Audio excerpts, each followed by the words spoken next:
दो बड़े नेताओं के बीच एक साधारण कार्यकर्ता को पार्टी मौका क्यों देती? जब हमने अर्चना सिंह जी को यहाँ से टिकट मिली थी तब वो अपने आप में नई थी, और उन्होंने कि जब ललिता जी यादव जी आई तो वो भी कभी नहीं थी। इन दोनों नेताओं की नाराजगी पार्टी को झेलनी पड़ सकती है, क्योंकि भारतीय जनता पार्टी में कभी ये नहीं देखा जाता कि वो पैसा वाला है या परिवारवाद है। बड़े पैमाने पर फेरबदल हो सकता है छतरपुर में। तो निश्चित तौर पर ये बिल्कुल सत्य है। तो एंटी कम्बेंसी को भी हटाने के लिए भारतीय जनता पार्टी बहुत काम करेगी। तो इशारों में आप खुद मान रहे हैं कि एंटी इनकम्बेंसी के कारण कुछ फेरबदल हो सकते हैं। छतरपुर में तो पिछली बार बड़ी बुरी स्थिति भारतीय जनता पार्टी की हुई थी। टिकट वितरण में कहीं कोई कमी रह गई होगी, उसका परिणाम है कि हम 6 में से 5 सीटों में हमको हार प्राप्त हुई। इस बार की टिकट कई छन्नों से छनकर व्यक्तियों को प्राप्त होगी। ललिता यादव और अर्चना सिंह जिताऊ उम्मीदवार नहीं है। जब भारतीय जनता पार्टी को लगता है कि हमें इस व्यक्ति को कहां पे उपयोग करना है, उस व्यक्ति का चयन वहां पे हो जाता है, और उनको लगता है कि हमें युवा प्रतिनिधित्व हमें छतरपुर में देना है, तो उस जगह पे अशोक दुबे की बात आएगी। और रोजगार चाहिए है, तो उसको देने के लिए वहां पे विधायक जी ने क्या किया? मैं आप केवल खाना हम खिलाते रहे, ये आपका विजन जानना चाह रहा हूँ। आप बीडी शर्मा का बता रहे हैं। मैं आपसे एक बात वही बात कर रहा हूं। आपका विजन जानना चाह रहा हूं। 18 वर्षों तक आपकी सरकार थी, ये काम क्यों नहीं हुआ? दिया 2018 में था, बना आज तक नहीं। बिल्कुल घोषित हुआ 2018 में, उसको देने का आज तक नहीं। मैं आपसे, हम सरकार की, आप कह रहे हैं जनता इतनी नासमझ है। जनता नासमझ नहीं है कि मैं आपको बता रहा हूँ, जनता नासमझ नहीं है।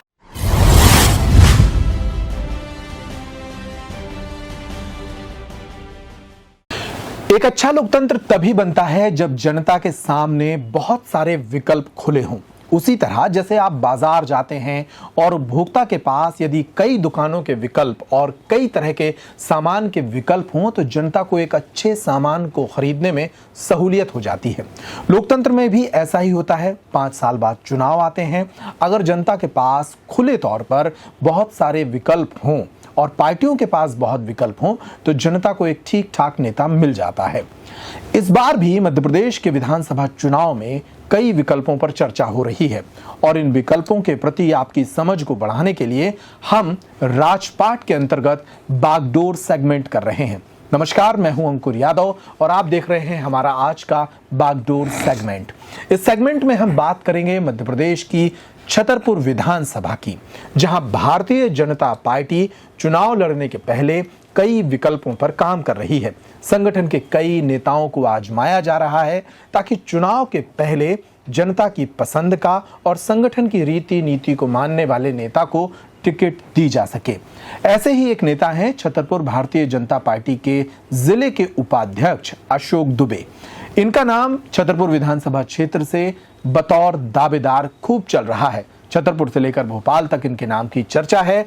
इनकी सोच क्या है? विधायक बनने के बाद क्या करेंगे? किस तरह के विजन के साथ राजनीति में आए हैं? इन तमाम मुद्दों पर उनसे बात करेंगे।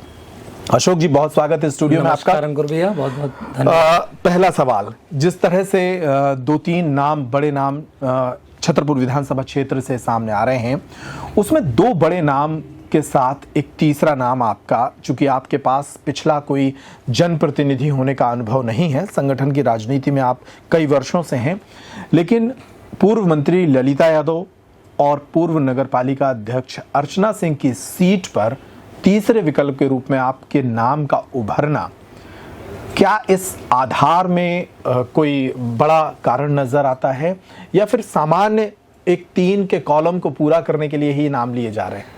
अंकुर भैया, मैं आपको जहाँ तक बता दूं, आपने बोला कि मैं कहाँ पे, मैं आपको बता दूं कि जो हमारी आदरणीय श्रीमती ललिता यादव जी हैं, उनका स्थान अपनी जगह पे है, और हमारे चाहे आपने अर्चना सिंह जी का नाम लिया, उनका नाम अपनी जगह पे है। मैं अपनी बात करूं तो मैं तो अपने भारतीय जनता पार्टी में अपने आप को एक कार्यकर्ता के रूप में पाता हूं कि हमने देखा है कि भारतीय जनता पार्टी में हमने सन 2000 से 2003 से जब इसमें काम करना हमने स्टार्ट किया, तो सबसे पहले हमने इसमें नगर महामंत्री के रूप में मैंने कार्य करना प्रारंभ किया। जब भारतीय जनता पार्टी ने हमको कहा कि आपको भारतीय जनता पार्टी के जिला उपाध्यक्ष में युवा मोर्चा में काम करना है, तो हमने उसके दायित्व का निर्वहन किया। जब उनकी बातचीत आई कि उन्होंने कहा कि आपको नगरपालिका के प्रकोष्ठ में आपको काम करना है, मैंने नगरपालिका प्रकोष्ठ में काम किया। जब भारतीय जनता पार्टी ने हमें आदेशित किया कि अब आपको प्रदेश में शिक्षा प्रकोष्ठ में सह संयोजक के पद पर काम करना है, तो हमने उस दायित्व का निर्वहन किया। और जब हमारे जिला के अध्यक्ष आदरणीय मलखान सिंह दाऊ साहब जिला अध्यक्ष बने, तो उनकी टीम में जिला जिला उपाध्यक्ष के रूप में मैं दायित्व का निर्वहन कर रहा हूं, तो मुझे लगता है कि यहाँ पे मुझे लगता है कि भारतीय जनता पार्टी में तो सभी कार्यकर्ता हैं। जब भारतीय जनता पार्टी को लगता है कि हमें इस व्यक्ति को कहाँ पे उपयोग करना है, उस व्यक्ति का चयन वहां पे हो जाता है। अगर उनको लगता है कि हमको सीनियर के रूप में किसी व्यक्ति की आवश्यकता है तो वो सीनियर व्यक्ति का चयन होगा, और उनको लगता है कि हमें युवा प्रतिनिधित्व तो हमें छतरपुर में देना है, तो उस जगह पे अशोक दुबे की बात आएगी। तो मुझे लगता है कि भारतीय जनता पार्टी जहां पे हमें आदेशित करेगी, मैं वहां पे काम अपना करूंगा। मैं वही कह रहा हूं, आपने खुद ही अपनी बात में कहा कि आप साधारण कार्यकर्ता हैं। दो बड़े नेताओं के बीच एक साधारण कार्यकर्ता को पार्टी मौका क्यों देगी? इस तरह का कोई पुराना एक रोड मैप या कोई इतिहास नजर नहीं आता। देखिए, मुझे लगता है अगर अंकुर भैया मैं आपकी बात करूं तो हर व्यक्ति नया होता है राजनीति में।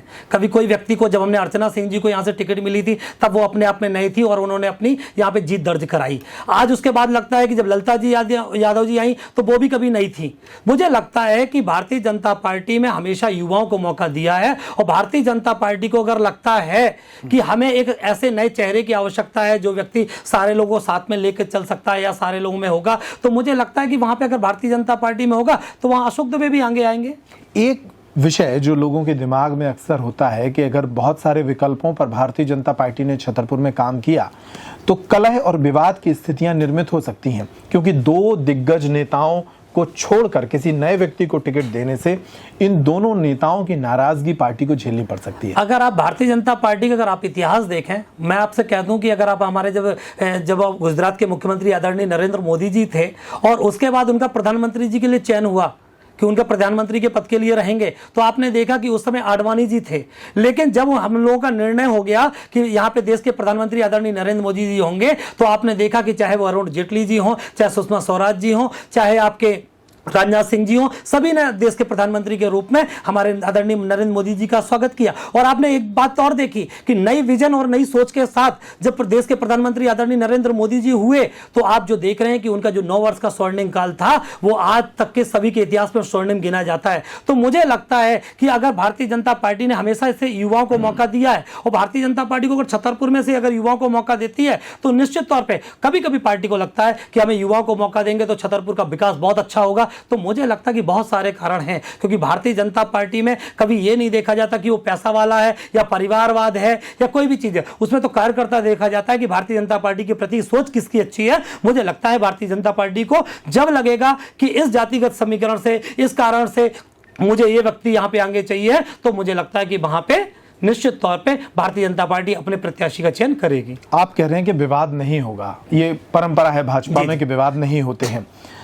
अगर विवाद की विषय की शुरुआत ही ना करना हो पार्टी को, तो ललिता यादव और अर्चना सिंह में क्या बुराई है? उनके कार्यकाल भी तो छतरपुर ने देखे हैं। नहीं तो पार्टी उनको क्यों इग्नोर करेगी आपके लिए? अंकुर भाई, भारतीय जनता पार्टी में टिकट मांगने का अधिकार हर व्यक्ति को होता है। वहां न केवल टिकट मांगने का अधिकार अशोक दुबे को है, बल्कि हर कार्यकर्ता को टिकट मांगने का अधिकार है। और मैंने कहा कि अगर भारतीय जनता पार्टी के शीर्ष नेतृत्व को लगता है कि हमको किस व्यक्ति की आवश्यकता है, उनको लगेगा कि हमको सीनियर व्यक्ति की आवश्यकता है, तो निश्चित तौर पे उसमें से चयन होगा, तो हम सभी लोग उस व्यक्ति को जिताने में लग जाएंगे। तो मुझे ऐसा कोई कारण नहीं है। मुझे ये लगता है कि इसमें तो भारतीय जनता पार्टी की बहुत सारी सोच है। जब उनको लगा कि मैं ललिता यादव जी को बड़ा मलयारा भेजना है, उन्हें बड़ा मलयारा उन्होंने भेजा।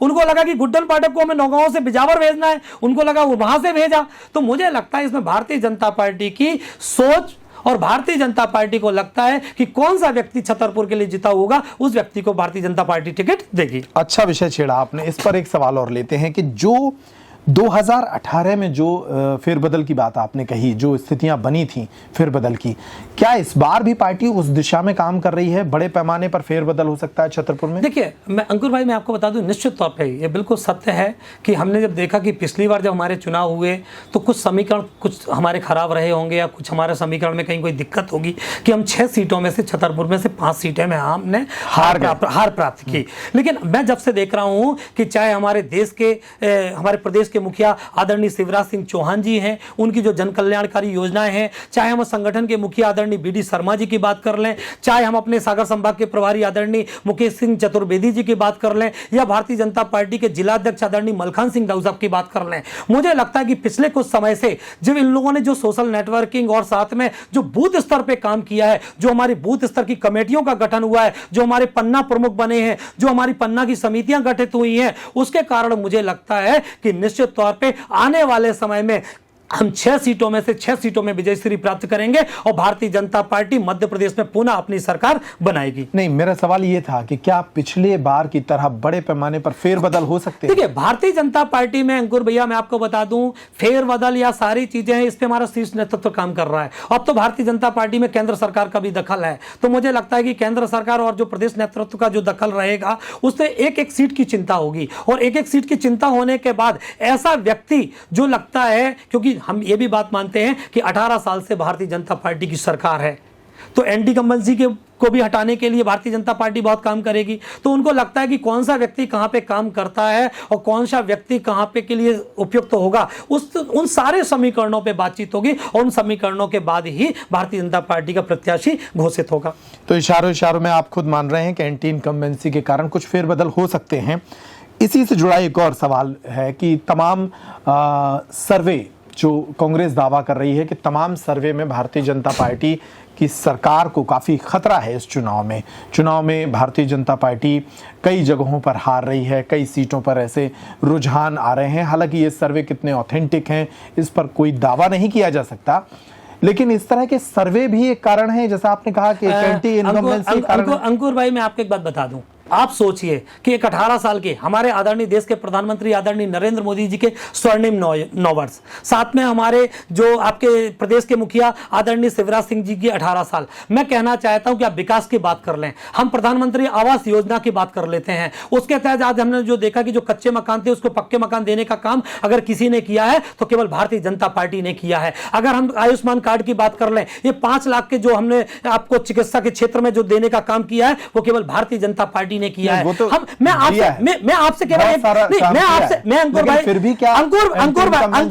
अंकुर भाई मेरा कहने का अर्थ यहां पे ये है कि आप सोचिए कि भारतीय जनता पार्टी ने जहां विकास के इतने सारे काम किए हैं और जहां कांग्रेस ने आज उन्होंने कहा कि लाडली बहना को, जब हमारे प्रदेश के मुखिया आदरणीय शिवराज सिंह चौहान जी ने कहा कि हम 1000 की राशि देंगे, तो कांग्रेस के आदरणीय कमलनाथ जी ने कहा कि हम 1500 की राशि देंगे नारी सम्मान योजना के तहत। लेकिन आप मुझे बताइए कि जब आपकी 15 महीने की सरकार थी, जब आपकी 10 साल की आपकी दिग्विजय सिंह की सरकार थी, जब आपकी डबल इंजन में यूपीए की सरकार थी, तब आपको वो बहनें याद नहीं आई? तब आप वो 150 की राशि भी आपने नारी को सम्मान योजना के तहत देने की बात कही। आज आपको केवल डर है, आपको लग रहा है कि जो शिवराज सिंह चौहान जी की जन कल्याणकारी योजनाएं हैं उनके तहत जो आज जो युवा वर्ग, आज जो हमारी महिलाएं वर्ग या जो हमारा जो भी वर्ग है वो हमारा भारतीय जनता पार्टी से जुड़ रहा है, तो आप फिर चाहते हैं कि जो झूठ की सरकार है, जो आपने किसानों के साथ झूठे वादे किए थे, आज हम वो महिलाओं के साथ झूठे वादे कर लें और दोबारा अपनी सरकार बनाएं। तो मुझे लगता है कि इस बार जनता उनके बहकावे में नहीं आ रही है और जनता भारतीय जनता पार्टी के साथ है, और मैं आने वाले समय में भारतीय जनता पार्टी की ही सरकार मध्य प्रदेश में बनेगी। छतरपुर में तो पिछली बार बड़ी बुरी स्थिति भारतीय जनता पार्टी की हुई थी, 6 में से 5 सीटें हम हारे थे। जिस विधानसभा से आप दावा कर रहे हैं वहां भी कांग्रेस चुनाव जीती थी, क्या वजह रही भाजपा के हार की? अंकुर भाई, साफ बताइए। अंकुर भाई, ये जन कल्याणकारी योजनाएं तो 2018 में भी बिल्कुल अंकुर भाई, मैंने अभी आपसे बताया, अभी कुछ देर पहले मैंने आपको बता चुका हूं कि अगर हम छतरपुर की बात कर लें, कहीं कुछ समीकरण डिस्टर्ब रहे होंगे, कहीं कोई बातचीत रहे होंगे जिनके कारण हम 6 में से 5 सीटें हार गई। लेकिन आप देखिए ना पिछले समय में, अगर हम 3 नगर पालिकाओं की बात कर लें, मैं समीकरणों की बात कर रहा हूं।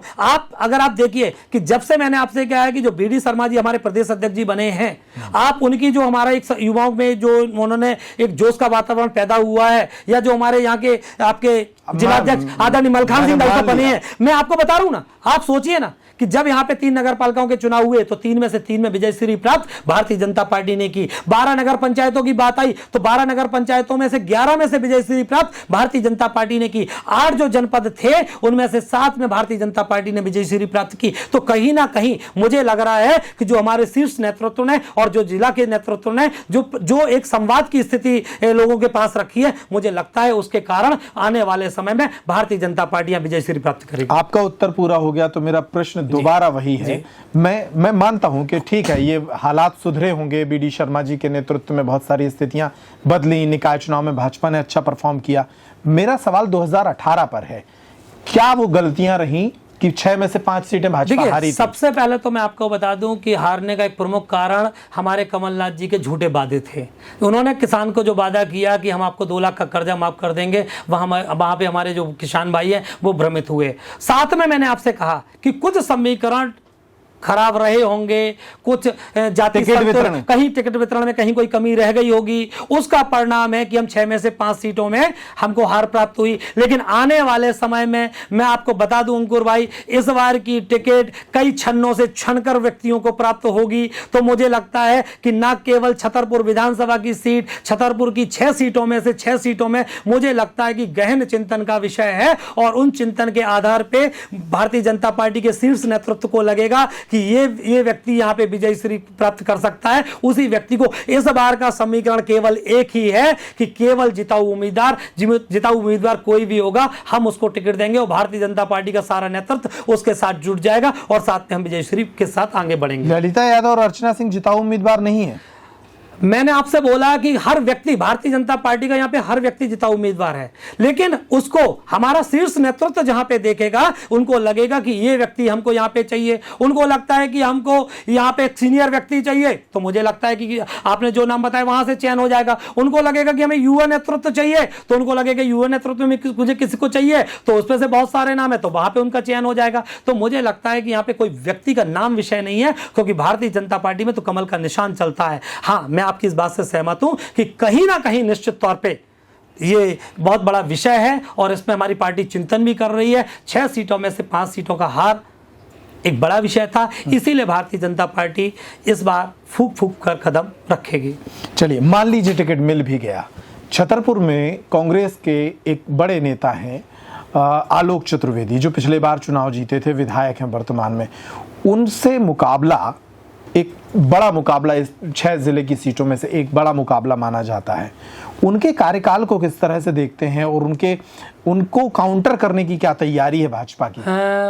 अंकुर भाई, आप एक मुझे बताइए, आपने कहा कि यहाँ पे बहुत आलोक चतुर्वेदी जी हैं, उन्होंने चुनाव लड़ा। मुझे लगता है कि अगर चुनाव की बात कर रहे हैं तो केवल यहाँ पे सोच हमारी बड़ी होनी चाहिए।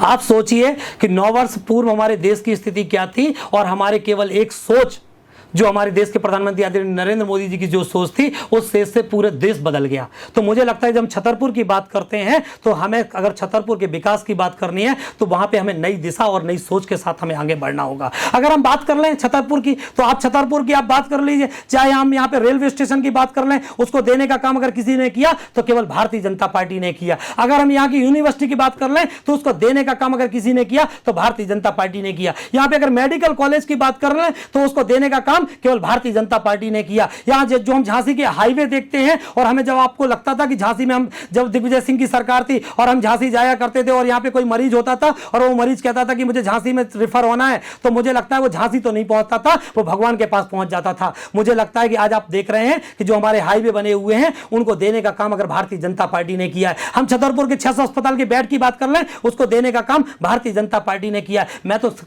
अब आपके मंच के माध्यम से कांग्रेसियों से पूछना चाहता हूं कि आप मुझे छतरपुर के एक विकास की बात कर लें।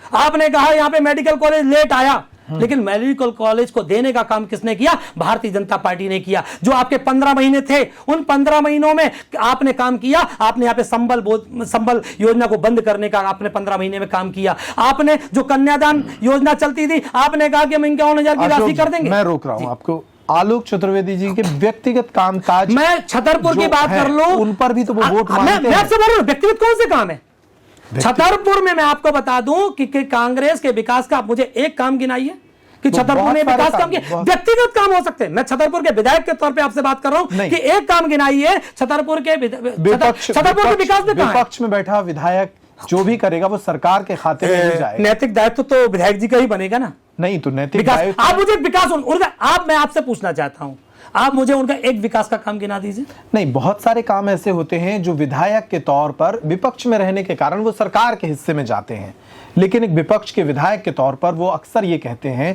कि उन्होंने छतरपुर के मेडिकल कॉलेज की लड़ाई लड़ी, जो डंप हो गया था, वो व्यक्तिगत तौर पर जनता की भलाई के लिए नहीं, काम अंकुर करते भाई हैं। मैं आपसे पूछना चाहता हूं कि यहाँ पे मेडिकल संघर्ष मोर्चा ने लड़ाई लड़ी है कि विधायक जी ने लड़ाई लड़ी है? नहीं, उसमें तो पूरे शहर ने लड़ाई लड़ी है, तो उसका श्रेय लेने की तो किसी को आवश्यकता ही नहीं है। नहीं, विधानसभा में उन्होंने भी 3 बार क्योंकि मैं आपको बात करूं कि जब यहाँ पे हरि अग्रवाल जी अनशन पे बैठे थे तो मैं स्वयं और यहाँ पे एक विधायक होने के नाते विधानसभा में 3 दफा उन्होंने भी देखिए, प्रश्न ये उनका नैतिक दायित्व बनता है मुझे लगता है, लेकिन उनका दायित्व एक और था। जब 15 महीने की कांग्रेस की सरकार थी तब आप कहां थे? तब आपने मेडिकल कॉलेज के लिए कौन सा काम कर दिया? तब यहां पे मेडिकल कॉलेज क्यों नहीं बना? तब आपके समय में 15 महीने में क्यों यहां पर आपने बजट पास नहीं हुआ? वो बजट कहां गया? उनके समर्थक कहते हैं कि उनके जो जनहित काम हैं, जैसे वो लोगों को खाना खिला रहे हैं 1 रुपए में, वो शादियों में सहयोग करते हैं बेटियों की, वो खेल के बड़े आयोजन करते हैं, इन कामों का कोई फर्क पड़ेगा? देखिए, मैं आपके एक मंच से एक और बात आपसे कहना चाहता हूं अंकुर भैया।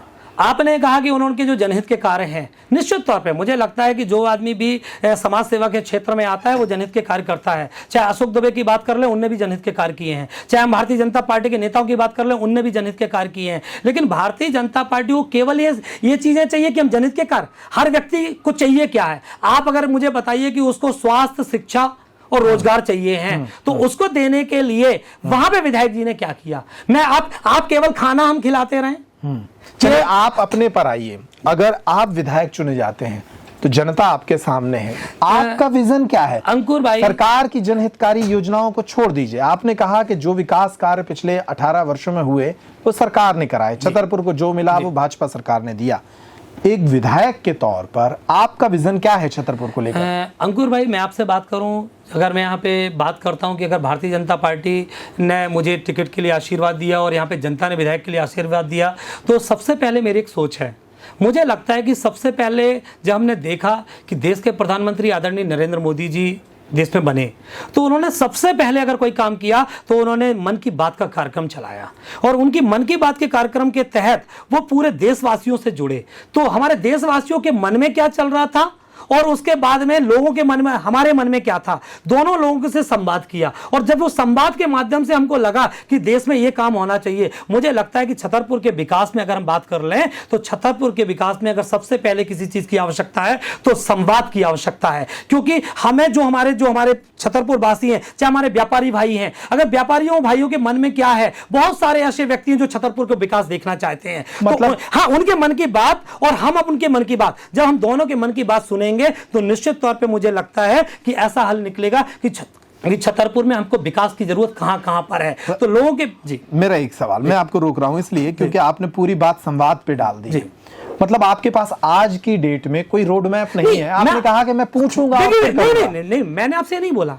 मैंने आपसे ये बोला कि छतरपुर के तो विकास में बहुत सारी बातें हैं। क्या है? मैं वही जानना चाहता हूं। छतरपुर के अगर हम विकास की बात कर लें तो छतरपुर को तो मैं आपसे बोल रहा हूं कि अगर आप यहाँ पे देखते हैं कि रोजगार के साधन नहीं है, मुझे लगता है कि यहाँ पे कोई ऐसे नेता ने कोई ऐसी बात नहीं। जब मेडिकल मुद्दे की बात आई तो मुझे लगता है कि हमें तो, अगर हम यहाँ विधायक भी होते हैं, कोई सारी चीज होती, तो हमें दलगत राजनीति से ऊपर उठकर भी एक संवाद करना चाहिए था लोगों से कि कैसे छतरपुर मेडिकल कॉलेज आता। लेकिन केवल इस बात को कि कांग्रेस की सरकार है, भाजपा की सरकार है, मैं आपसे बार बार कह रहा हूं कि छतरपुर में विकास के बहुत, छतरपुर में तो विकास क्या संभावनाएं क्या है? संभावना बहुत सारी। आप यहाँ पे उद्योगों की बात कर लें, आप देखिए ना, मैं आपसे वही बात कहना चाहता हूं कि जब बीडी शर्मा जी यहाँ पे बने सांसद, उद्योग एक पॉइंट पकड़ लिया। मैं आपकी एक बात नहीं कर रहा हूं, मैं आपसे क्या बोल रहा हूं कि छतरपुर में विकास के बहुत सारे, विकास का आपने एक पॉइंट बता दिया, विकास का पैमाना, रोजगार को बढ़ाने, रोजगार का बढ़ाना, आप उद्योग धंधों को बढ़ाना। आप छतरपुर के बाद मुझे बताइए कि व्यापारियों के लिए क्या है। तो जो मुझे लगता है कि जो पिछले 4 साल की बात कर रहे हैं, यहाँ पे विधायक जी ने कहा कि हमने क्या किया, तो हम आपसे वही बात कर रहे हैं कि आप ये बताओ, जैसे खजुराहो में अभी हमारे प्रदेश के अध्यक्ष आदरणीय BD शर्मा जी थे, उन्होंने पायलट लोगों के लिए यहाँ पे ट्रेनिंग का सेंटर खोला। आपको मैं बताते हुए हर्ष व्याप्त हो रहा है कि आप ये सोचिए कि यहाँ पर पूरे एशिया में आपका ट्रेनिंग सेंटर नहीं है। ये आपका खजाना मिला। आपका विजन जानना चाह रहा हूँ, आप BD शर्मा का बता रहे हैं। मैं आपसे एक बात, वही बात कर रहा हूं, आपका विजन जानना चाह रहा हूं। मैं आपसे यही बात कर रहा हूं अंकुर भैया कि छतरपुर की अगर हम बात कर लें, छतरपुर में बहुत सारे विकास किए। सबसे पहले तो हमने यहाँ पे, चूंकि हम पिछले कुछ समय पे देखते हैं कि स्वास्थ्य की, तो मेडिकल कॉलेज हमारा यहाँ पे बहुत जल्दी बनकर खड़ा हो जाए और उसके तहत मेडिकल कॉलेज में जो स्वास्थ्य की सुविधाएं वो हमारे लोगों को यहाँ पे प्राप्त होती है। साथ में हम बात कर लें, यहाँ पे उद्योग के क्षेत्र में नहीं है, तो उद्योग के क्षेत्र में मेरी भी आदरणीय जो उद्योग मंत्री जी थे, मेरी उनसे भी मुलाकात हुई कि यहाँ पे अगर हम बात करते हैं कि जो हमारे 12th या फर्स्ट ईयर के जो युवा हैं, उनके साथ बैठ के कि यहाँ पे बहुत बड़ी बड़ी कंपनियां या जो हम छतरपुर में ला सकते हैं, तो ऐसी उनके साथ मीटिंग एक बच्चों के साथ होनी चाहिए। तो क्योंकि बच्चे ही हमारे छतरपुर का भविष्य है, तो हमारी इस टॉपिक पे बातचीत भी उनसे हुई। जो हमारे ओम प्रकाश सकलेजा जी प्रभारी मंत्री थे, मेरी उनसे भी बातचीत हुई। तो मुझे लगता है कि उद्योग के क्षेत्र में बात कर लें। फिर हम बात करें शिक्षा के क्षेत्र में, तो शिक्षा के क्षेत्र में चूंकि भारतीय जनता पार्टी ने भी बहुत सारे काम किए हैं, चाहे एक्सीलेंस की बात कर लें, चाहे CM उसकी बात कर लें, तो शिक्षा के क्षेत्र में मुझे लगता है और छात्र में हम छतरपुर को कैसे, चाहे मेडिकल का हब, चाहे हम शिक्षा का हब, कैसे इसको बना सकें, इसके बारे में हमारी प्राथमिकता होगी। तो आप कह रहे हैं कि 2-3 काम जो आप सोच रहे हैं कि इस क्षेत्र में रोजगार बढ़ाने के लिए उद्योग धंधों में बढ़ोतरी करनी होगी, मेडिकल कॉलेज जल्द से जल्द बने, ये एक बड़ा विजन आपका है। और शिक्षा के क्षेत्र में भी आपने कहा कि कुछ प्रशिक्षण के कार्यक्रम बच्चों के लिए, स्किल सेंटर ये होने चाहिए। 18 वर्षों तक आपकी सरकार थी, ये काम क्यों नहीं हुआ? नहीं अंकुर भाई, मैं आपसे बता रहा हूँ, मैंने आपसे वही बात की ना कि आपने मेडिकल कॉलेज की बात की। मेडिकल कॉलेज देने का काम किसने किया? भारतीय जनता पार्टी ने किया। उसके बाद दिया 2018 में था, बना आज तक बिल्कुल नहीं। बिल्कुल बिल्कुल घोषित हुआ 2018 में, उसको देने का आज तक नहीं। मैं आपसे भी कुछ पूछना चाहता, उसको देने का काम किसने किया? भारतीय जनता पार्टी ने किया। उसके बाद उसमें विवाद की स्थिति आ गई, वो हाई कोर्ट में केस चला गया। नहीं, उसके बाद हमारी भारतीय जनता पार्टी की जो आपकी 15 महीने की आपकी कांग्रेस की गवर्नमेंट आ गई। आप देखो, उन्होंने यहाँ से मेडिकल कॉलेज ही हटा दिया। मेडिकल कॉलेज छतरपुर में रहा ही नहीं। उसकी राशि सरकार ने कभी नहीं माना विधानसभा में कि विधानसभा में मैं आपको लिखित अंकुर भाई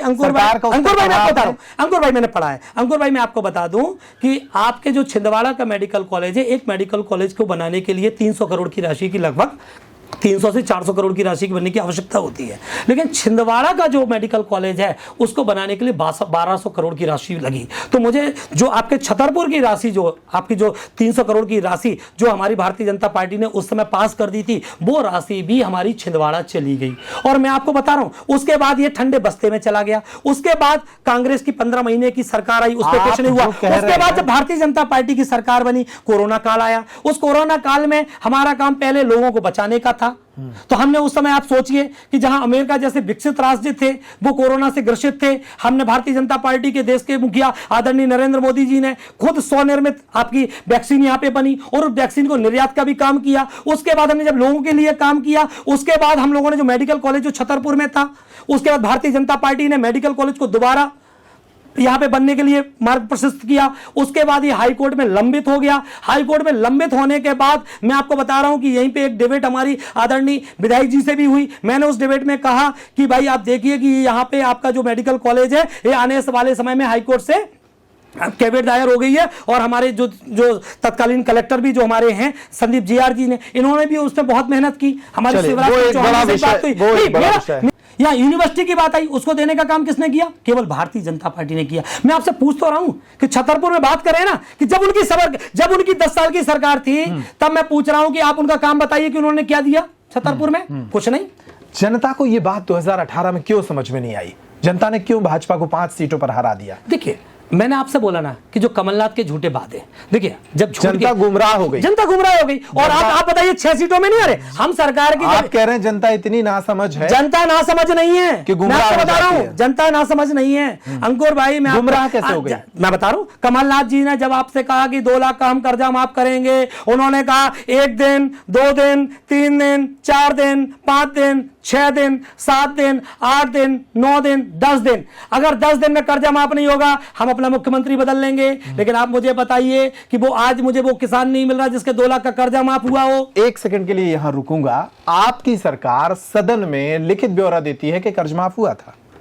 आपके कृषि मंत्री मुझे पटेल मुझे अंकुर भाई, मैं आपको बता दूं, विधानसभा की जानकारी भी होनी चाहिए। अंकुर भैया मुझे जानकारी है, मुझे एक भी, मैं इस मंच के माध्यम से कह रहा हूं, एक भी अगर आप मुझे किसान बता दें जिसका 2 लाख का कर्जा माफ हुआ। आप अपनी बातों में फंस रहे हैं। अगर किसान नहीं मिल रहे हैं और सरकार कह रही है कि माफ हुआ है तो सरकार झूठ बोल रही है। नहीं तो मुझे लगता है कि फिर तो यहाँ पे हमें उसके कागजों के साथ फिर बात करनी चाहिए। आपको करनी चाहिए। मैं आपको बता रहा हूं कि ऐसा कोई डेटा नहीं है। मैं बहुत जिम्मेदारी से बता रहा हूं। तो आप जिम्मेदारी से मुझे उपलब्ध करा दीजिए, मैं अपनी बात स्वीकार कर लूंगा। आप विधानसभा की साइट पर जाइए और अपने कृषि मंत्री बिल्कुल कमल पटेल के द्वारा प्रस्तुत उत्तर को पढ़िए। उन्होंने माना है कि अंकुर भाई मैं आपको यहाँ पे एक बात बता देना चाहता हूं। आप हमसे कह रहे हैं कि यहाँ पे कि कांग्रेस का कर्जा माफ किया, मैं आप तो कह रहे हैं कि कर्जा माफ किया ना। सुनिए मैं आपसे कह रहा हूं कर्जा तो, अंकुर भाई कर्जा तो बहुत दूर की बात है। इन कांग्रेसियों ने तो जो 51,000 की राशि जो कन्यादान योजना के तहत हम देते थे, जो आज बढ़ाकर 55,000 राशि हमारे आदरणीय प्रदेश के मुख्य आदरणीय शिवराज सिंह चौहान जी ने कर दी, मुझे तो वो कन्या नहीं मिल रही जिसको इन्होंने 51,000 रुपए दिए। इन्होंने तो संबल योजना जिसके तहत हम लोगों को 4 लाख की राशि देते थे मृत्युपण, उसको बंद करने का काम किया। आप बताइए तीर्थ दर्शन योजना के तहत जहां श्रवण कुमार बनने का काम हमारे शिवराज सिंह चौहान जी ने किया, उसको भी बंद करने का पाप अगर किसी ने किया तो केवल और केवल कांग्रेसियों ने किया। और आपने कहा कि इनकी सरकार, अगर इनकी सरकार इतनी अच्छी थी तो आपने देखा ना कि झूठ की सरकार थी, तो झूठ की सरकार कितने दिन तक टिकती, तो 15 महीने में वो गिर गई। जी, आप गोल पोस्ट चेंज कर देते हैं। मैं सिर्फ कर्ज माफी की बात कर रहा था और यह कह रहा था कि आपकी सरकार ने माना है कि कर्ज माफी हुई। बहरहाल अगले प्रश्न पर बढ़ते हैं। ये एक बहुत बड़ा विषय है और किसी दिन आपके साथ किसी कांग्रेसी को बिठाकर और उससे डिबेट हो तब ज्यादा बेहतर होगा।